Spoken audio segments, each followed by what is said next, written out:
Friends అందరూ ఎలా ఉన్నారు? నేనైతే చాలా బాగున్నాను. ఈ వీడియో వచ్చేసి ఒక పెళ్లి వీడియో అనమాట. విలేజ్లో పెళ్లి ఏ రకంగా జరుగుతుంది. ఈ పెళ్లి వచ్చేసి మా అత్తగారి ఊర్లో అనమాట. మా అత్త కూతురుదనమాట. అంటే నాకు కోడల వరుస అవుతుంది. సో కోడల పెళ్లి అని చెప్పొచ్చు. మా కోడలి వాళ్ళ అమ్మ వచ్చేసి నాకు వదిన వరుస అవుతుంది. అంటే మా ఆయనకు అక్క అనమాట. సో తనకి ముగ్గురు పిల్లలు. ఆల్రెడీ ఒక అమ్మాయికి అయితే పెళ్ళి అయిపోయింది. తను వచ్చేసి ఇప్పుడు పెళ్లి జరిగే అమ్మాయి రెండో అమ్మాయి అనమాట. సో ముందుగా పెళ్లి ముందు రోజు అనమాట. ఇది పెళ్లి ముందు రోజు వచ్చేసి పసుపు అంతా అంటించేసి, అంటే మనము ఇంకా చెప్పుకోవాలంటే హల్దీ అనమాట. పసుపు అంతా అంటించేసి శాస్త్ర ప్రకారం నీళ్లు పోస్తారనమాట. ఇలా బయట కూర్చోబెట్టి నీళ్లు పోస్తారు. సో చాలా సైలెంట్ అమ్మాయి, ఎవరితో ఏం మాట్లాడదు, కానీ పని మాత్రం పర్ఫెక్ట్గా చేస్తుంది అనమాట. పని చేసే దాంట్లో అంత కింగ్ అనమాట. అట్లా ఉంటుంది అనమాట. సో కానీ సైలెంట్, ఎవరితో ఏం మాట్లాడదు. తన జోలికి వచ్చినారంటే అస్సలు వదిలిపెట్టదు అన్నట్టు ఉంటుంది. తన పేరు వచ్చేసి అంజలి. సో వాళ్ళ హస్బెండ్, కాబోయే హస్బెండ్ పేరు వచ్చేసి హుసేని అనమాట. అంజలి వెడ్స్ హుసేని. కొంచెం పేర్లు అయితే డిఫరెంట్గా ఉంటాయి మా సైడ్. కొంచెం దేవుళ్ళ పేరు కలిసిలాగా పెట్టుకుంటారనమాట. కొంచెం మీరేమనుకోద్దండి. సో అది కానీ దండ, ఆ కమ్మలు అవన్నీ పెట్టేసుకొని ఇక పాత చీర కట్టేసుకొని ఇట్లా కూర్చోవాలన్నమాట. కింద అది రోకలి ఉంటుంది, ఆ రోకలి మీద కాళ్ళు పెట్టి కూర్చోవాలి. సూర్య నమస్కారం చేసి కాళ్ళు పెట్టి కూర్చోవాలి. ఇక తోడు పెళ్లి కూతురు వచ్చేసి మా ఆడపడుచు కూతురే అనమాట. చెల్లెల వరుస ఎవరైతే అవుతారో వాళ్ళే కూర్చోబెట్టాలి. ఇక ఆ పాత చీర ఎందుకు అంటే, ఆ పాత చీరను అక్కడే వదిలేస్తే మన చాకల వాళ్ళు అయితే తీసుకెళ్ళిపోతారు. తనకి ఇప్పుడు దిష్టి కూడా తీస్తారనమాట. ఇక తెలుసు కదా అందరికీ. మా ఊర్లో పెళ్ళంటే చాలా హ్యాపీగా ఉంటుంది. ఎందుకంటే చాలా సందడి చేయొచ్చు. మేము బాగా నీళ్ళు ఆట ఆడుకుండేది. చాలా ఒక ఇదిలాగా ఉంటుంది. పెళ్ళ అంటే ఎంజాయ్ అనేదే ఉంటుంది అనమాట, ఆ ఫీలింగ్.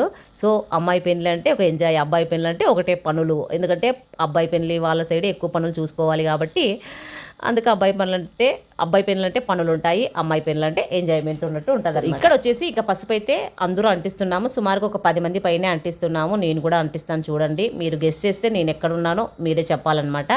సో మేనత్తగా మేము ఆ అమ్మాయికి పెళ్లి కూతురుని చేయాలి అంటే చీర తేవాలి, అలాగే ఆ ఒడిబియ్యం వేయాలి, అవన్నీ అయితే చేయాలన్నమాట మేమే.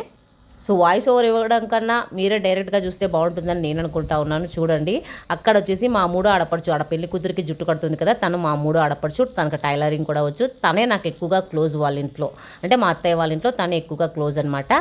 ఏదున్నా షేర్ చేసుకుంటాము. తన బాధలు నాకు చెప్పుకుంటుంది, నా బాధలు తనకు చెప్పుకుంటూ ఉంటాను. సో ఇప్పుడు నేను ఎక్కడున్నానో మీరు గమనించాలి. దాని కింద కామెంట్ చేయండి, ఎక్కడ ఏ మినిట్లో నేను వచ్చాను అనేది మీరు చెప్పాలన్నమాట. నేను దగ్గర చాలాసేపే ఉన్నానన్నమాట. ఎందుకంటే మొత్తం అంటించాను పసుపు. నేను గెస్ చేశారా? గెస్ చేసి కామెంట్ చేసేయండి, ఓకేనా? సో ఇకైతే పసుపు అంతా అంటిస్తూ ఉన్నాము.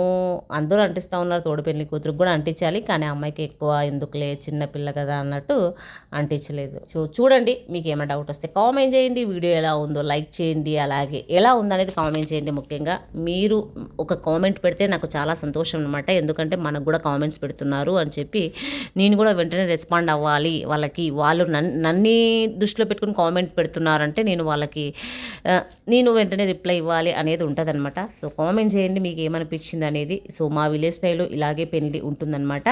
ఇంకా అన్ని మొత్తం తాళి కట్టేంత వరకు అన్ని వీడియోస్ పెడుతూనే ఉంటాను. ఇది వచ్చేసి పార్ట్ 1 లాగా మీరు అనుకోవచ్చు. ఇదన్నమాట. సో రియల్ వాయిస్ పెడదామని అనుకుంటున్నాను, కానీ అక్కడ అవన్నీ ఊదుతూ ఉన్నారు, తప్పెట్లు కొడుతూ ఉన్నారు, అన్నీ చేస్తూ ఉన్నారు.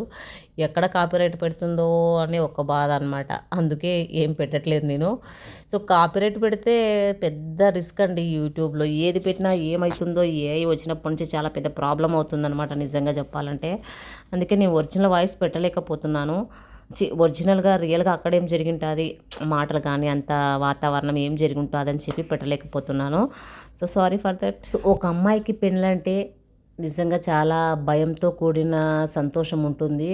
ఎందుకంటే మనము 20 years 25 years ఒక వాతావరణంలో ఒకలాగా పెరిగి ఉంటాము. అక్కడికి పోతే వాళ్ళు ఎలా ఉంటారో తెలీదు, మనం ఎలా ఉండాలో తెలీదు, ఏం చేసినా తప్పు పడతారో ఏమో తెలీదు అని ఒకే ఆలోచనలో అలా ఉండిపోతాము. సో మనలాగా వాళ్ళు ఉండలేరు, వాళ్ళలాగా మనము ఉండలేము. అడ్జస్ట్ అవ్వడానికి చాలా టైం అయితే పడుతుంది. ఇంకా ఒకవేళ అడ్జస్ట్ అయినా కూడా అత్తగారు మంచోళ్ళు వస్తారో, మొగుడు మంచోడై ఉంటాడో లేదో అదొక దిగులు. మరియు ఇంకొక పక్క ఆడపడుచులు మంచోళ్ళు అయి ఉంటారో లేదో, లేదా చీటికి మాటికి కంప్లైంట్ ఇస్తారో, ఏం రకరకాల డౌట్లు వస్తాయి. ఒకటి, నేను అత్త ఎలా ఉన్నా లేదా ఆడపడుచులు ఎలా ఉన్నా వాళ్ళందరి గురించి వదిలేసి మన మొగుడు అనే పర్సన్ మనతో ఎలా ఉన్నాడు, మంచోడా చెడ్డోడా అనేది మాత్రమే ఆలోచించాలి. సో మనకి సపోర్ట్ చేస్తున్నాడా లేదా, తనకు నచ్చినట్టు మనం ఉన్నాము, మనకు నచ్చినట్టు తను ఉన్నాడా అనేది మాత్రమే, మన హస్బెండ్ కానీ మన భార్య కానీ మనతో ఎలా ఉంది అనేది మాత్రమే భార్యాభర్తగా ఆలోచించాలి అని నా ఒపీనియన్ అనమాట. అంతే కదా మరి. ఇప్పుడు భార్యాభర్తలు ఎలా ఉంటే వాళ్ళ సంసారం అంత బాగుపడుతుంది. అత్తేమో అనిందని చెప్పి మొగుడు కూడా దాన్నే పట్టుకొని పాకలాడము, ఆడపడుచు ఏదో కంప్లైంట్ ఇచ్చింది కదా అని చెప్పి ఇతను పోయి మరి భార్యను అనడము, ఇదంతా వేస్ట్ అనిపిస్తుంది. సో అన్ని సైడ్లు బ్యాలెన్స్ చేసుకుంటా పడతా రావాలి.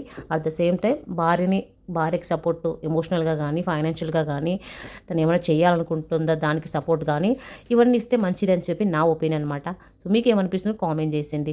భర్తను ఎంచుకునేటప్పుడు కొంతమందికి ఆ ఏజ్లో, పెళ్లి ఏజ్లో ఇలాంటి వాళ్ళు ఉండాలని కొంతమందికి ఐడియా అస్సలు ఉండదు నిజం చెప్పాలంటే. కొంతమందిలో ఆ ఏజ్లో నాకు భర్త ఇలా ఉండాలి, అత్తగారు ఇలా ఉండాలి అని ఈ పాపకి ఎటువంటి ఐడియా అనేదే లేదనమాట. వాళ్ళ అమ్మ వాళ్ళు చేస్తూ ఉన్నారు, చేసుకుంటున్నాము అన్నట్టు ఉంది పాపం నిజంగా. సో కొంతమంది పిల్లలు ఏం చేస్తారంటే వాళ్ళకి ఎటువంటి ఐడియా ఉండదు. నా మొగుడు ఇలా ఉండాలి, మా అత్తగారు ఇలా ఉండాలి, నా మొగుడు నాకు ఇలా సపోర్ట్ చేస్తాడా లేదా అనేది కొంతమందికి అటువంటి ఆలోచనలు కూడా రావన్నమాట. నాకు కూడా అటువంటి ఆలోచనలు లేవు. నా మొగుడు మంచోడు ఉన్నాడా, మంచి భర్త వస్తాడా, మంచి అత్త వస్తారా, మంచి ఆడపడుచులు వస్తారా, ఇవన్నీ ఐడియా అనేదే లేదు. ఆ పెళ్లి టైంలో ఏదో మన పేరెంట్స్ చెప్తున్నాము మనం చేసుకుంటున్నాము అనేది లేదు. నేను అనేది ఏంటంటే పెళ్లి ఏజ్కి మనకంటూ కొంచెం నాలెడ్జ్ ఉండాలి. సో హస్బెండ్ ఎటువంటి పర్సన్ అయి ఉండాలి, అత్తగారింట్లో ఎటువంటి పర్సన్ అయి ఉండాలి అనేది మనకు దాని గురించి కొంచెము నాలెడ్జ్ అనేది ఉండాలి అని నేను అనుకుంటాను. సో నాకైతే ఆ నాలెడ్జ్ లేదు. ఇప్పటి జనరేషన్ చూసుకుంటే చాలామందికి నాలెడ్జ్ వచ్చేసి ఉంటుంది. మన కాలంలో ఆ నాలెడ్జ్ లేదని నా ఒపీనియన్. సో మీకు ఎంతమందికి మీరు పెళ్లి చేసుకునేటప్పుడు మీకంటే ఏమైనా నాలెడ్జ్ ఉందా? పెళ్ళి ఇట్లుంటుంది అట్లుంటుంది, హస్బెండ్ ఇలా ఉంటాడు, అత్తగారిని ఇలా ఉంటుంది, ఏమైనా నాలెడ్జ్ ఉందా? నాకు తెలిసినంత వరకు మనమంతా 90s కిడ్స్ కాబట్టి అంత నాలెడ్జ్ ఉండదు, అంత నాలెడ్జ్ వచ్చి ఉండదు. ఏదో మన అమ్మ నాన్న చెప్తున్నారు చేసుకుంటున్నాం అనే ధ్యాసలోనే పెళ్లి చేసుకుంటూ ఉంటాము. ఆఫ్టర్ దట్ పెళ్ళి అయిపోయిన తర్వాత సినిమా చూపిస్తామా అమ్మ, నీకు సినిమా చూపిస్తామా అమ్మ అన్నట్టు ఉంటుంది. అవునా కదా? నేను అనేది ఏంటి అని అంటే మనకంటూ కొంచెం నాలెడ్జ్ ఉండాలి, మనం ఎలా ముందుకెళ్ళాలి. సో ఇట్లా ఇంట్లో గొడవ జరుగుతున్నప్పుడు మనం ఎలా మూవ్ ఆన్ అవ్వాలి. సో భర్తకు మనం ఎటువంటివి చేయాలి, అత్తగారింట్లో ఎలా ఉండాలి, అత్త చెప్తే మనం ఇలా చేయాలి, ఆడబిడ్డతో ఎలా ఉండాలి, అది కొంచెం నాలెడ్జ్ ఉండాలి అని నా ఒపీనియను. సో ఈ ఏజ్లో, ఈ జనరేషన్లో చాలామందికి ఆ నాలెడ్జ్ వచ్చేసి ఉంటుంది. సో మనకి 90s కిడ్స్లో ఆ ఏజ్లో ఆ నాలెడ్జ్ అనేది లేదు. ఇప్పుడు ఈ పిల్లకైతే ఎటువంటి నాలెడ్జ్ అనేది లేదనమాట. ఏదో మన అమ్మ నాన్న చెప్తున్నారు చేసేసుకుంటున్నాం అన్నట్టు ఉంటుందన్నమాట. ఇక్కడ వచ్చేసి నా ముద్దుల కూతురు, ఆ పిల్లతో వాళ్ళిద్దరు ఫ్రెండ్స్ అనమాట. ఆడ కూర్చున్న పిల్ల ఈ పిల్ల, అందుకే వాళ్ళిద్దరు ఏదో మాట్లాడుకుంటున్నారు, గుసగుస మాట్లాడుకుంటున్నారు అనమాట. సో ఇప్పుడు వచ్చేసి ఇక నీళ్ళు అయితే వేస్తారనమాట. అందరూ పసుపు అయితే పోసేసారు. ఇక బొక్కల గిన్నె అనేది ఉంటుంది కదా, ఆ బొక్కల గిన్నెలో పూలన్నీ వేసేసారు ఆల్రెడీ బకెట్లలో. ఆ బొక్కల గిన్నెలో నుంచి ఇద్దరికి ఒకసారి నీళ్ళు పోస్తారు. నీళ్ళంతా పోసిన తర్వాత సో ఆ బట్టలన్నీ ఇట్లా బయటే వదిలేస్తారనమాట. అంటే చీర ఒకటి అట్లా వదిలేసి అట్లా లోపలికి వెళ్ళిపోతారు. లోపలమంతా నీట్గా రెడీ అయ్యి వచ్చి మళ్ళా కూర్చుని మళ్ళా దిష్టి తీస్తారనమాట. సో ఆ వీడియో నెక్స్ట్ పార్ట్ 2లో నేను అప్లోడ్ చేస్తాను, చూడండి. సో ఇక్కడ పార్ట్ 2లో నేను ఆ అమ్మాయికి ఎలా దిష్టి తీశారు అనేది అంతా ఉంటుంది. అంతా రెడీ అయ్యి వచ్చిన తర్వాత తీస్తారనమాట. ఇక్కడ అంతా వాటర్ అయితే వేసేస్తున్నారు. ఇక్కడ సోపు, షాంపూ అన్నీ పక్కనే పెట్టుకుంటాం, హాట్ వాటర్, కోల్డ్ వాటర్ అన్నీ పక్కనే పెట్టుకుంటాం అనమాట. సో టవల్స్ మిగతా ఏమేమి కావాలో అన్నీ పక్కనే పెట్టుకుంటారు. అప్పుడే ఇక్కడ నీళ్ళు పోసే వాళ్ళు ఒకటి ఉంటే తెచ్చే వాళ్ళు ఒకరు ఉంటారనమాట, పక్కన పెట్టుకునే వాళ్ళు ఒకరు ఉంటారు. అంత భలే సిస్టమేటిక్గా వర్క్ అయిపోతుంది అనిపిస్తుంది నాకు విలేజ్లో. సిటీస్లో అంత ఉండదు మనకి, మన ఇళ్ళల్లో అనిపిస్తుంది నిజంగా. సో అది ఇక్కడైతే ఇద్దరికి నీళ్ళు అయితే పోసేస్తూ ఉన్నారు. అమ్మాయికి గాజులు కూడా మేమే తేవాలి, మేనత్తగా గాజులు, చెప్పులు, చీర, అమ్మాయికి మేకప్కి సంబంధించినవి, అలాగే తాళిబొట్లు ఉంటాయి కదా, అవన్నీ మేనత్తగా అదే మేనమామగా మేనమామ అంటే మా హస్బెండ్, అమ్మాయికి మేనమామ అనమాట. సో మేమే తీసుకురావాలి. ఆల్రెడీ ఆ ముందు రోజే అంతా షాపింగ్ అయిపోయింది. సో అప్పట్లో వీడియో తీయాలని థాట్ నాకైతే ఏం లేదు, అందుకే వీడియో అయితే తీయలేదు. సో అందుకే ఇలా ఇదొక్కటే తీస్తూ ఉన్నా. సో చుట్టుపక్కల బంధువులు కూడా అందరూ వస్తారనమాట. హల్దీ టైంలో పిలుస్తారు పొయ్యి స్పెషల్గా. సో పొయ్యి ఇలా హల్దీ చేసే టైంలో అందరూ వస్తారు, మళ్ళీ పోతారు, వెళ్ళి అందరూ ఫ్రెష్ అప్ అయ్యి ఇక ఏ ఊరిలో పెళ్ళి ఉంటే ఆ ఊరిలోకి వస్తారనమాట. ఆ ఊరికి వెళ్ళడానికి రెడీ అవుతారు. అందరూ వచ్చేసి మేము వ్యాన్లో అయితే అక్కడికి వెళ్ళిపోతాం. సో ఇదన్నమాట వీడియో. ఇక్కడితో అమ్మాయికి అయితే హల్దీ ఫంక్షన్ అయిపోతుంది. ఇంకా అమ్మాయి లోపలికి వెళ్ళిపోతుంది. లోపలికి వెళ్ళి అంతా రెడీ బయటకు వస్తుంది అనమాట. ఆ వీడియో పార్ట్ 2లో నేను అప్లోడ్ చేస్తాను, చూడండి. మీకేమనిపిస్తుంది కామెంట్ చేయండి. సో ఇలా ఉంటుంది మా ఊర్లో విలేజ్ మ్యారేజ్. మీకు నచ్చితే లైక్ చేయండి, అలాగే మన ఛానల్ సబ్స్క్రైబ్ చేసుకోండి. ఏదైనా డౌట్ ఉంటే కామెంట్ చేయండి. మర్చిపోయా, సబ్స్క్రైబ్ చేసుకోండి.